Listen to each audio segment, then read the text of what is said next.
Okay, it might sound odd for me to have an exciting, interesting conversation about tax, but I'll try. Before I talk to my slide, I just want to try and put you into a situation. Imagine you're inside of the tax office. Quite a few years ago, a number of the executives were meeting in a room, probably about similar size to this, less tiers, about 20 of them. This is the top people of the organisation. And in that meeting, there was a video being played. That video was of a woman, a real taxpayer, in fact a business person who only happened to live in Queanbeyan, who was actually trying to use one of the products the tax office had very proudly designed and implemented. It was an online tool to help her manage her receipts. And there she is trying to use this tool, looking at her receipts, looking at the screen. She starts to say, oh my God, what is wrong with me? I can't use this thing. And she's sort of going backwards and forwards, and she increasingly gets more stressed. And then she's saying, am I stupid? She gets more anxious. She actually starts to break down, and she cries. She puts her hands in the air and says, my cat could do this. Evidently I'm not smart enough.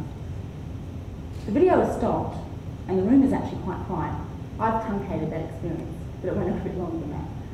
And the commissioner at the time said, this is not good enough. We can't continue to make products that make people feel stupid.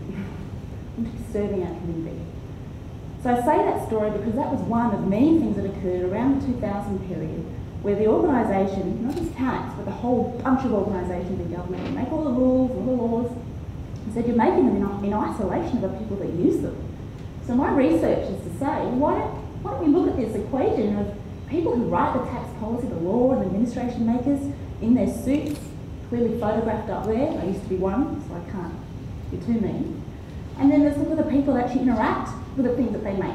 The end users, everyone in this room, if you're an Australian citizen, people, individuals, big, large organisations, and the people that help, the tax agents.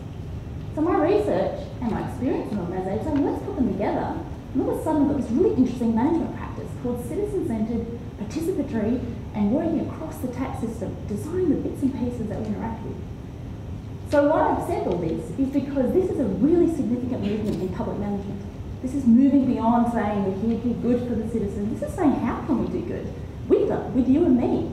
So part of my research has really emphasised, well, let's go back inside the organisation, let's open up a few windows and say, well, what are they doing? And part of what I've discovered in my research is that design, how you make a chair, how you make something that's about thinking about their users and their needs, has been thought about inside. And some of the aspects of that practice are things like they've got people who are designers. It's more collaborative, people come together, they're making forms, they're making online screens that are more how is this working, and it's visual, they have spaces, we can test things, understand things in practice, and it's a constant process of translation. Because it's been an activity happening for over 10 years. So my contribution is to make this more aware to other public organisations that it is possible to do citizen-centred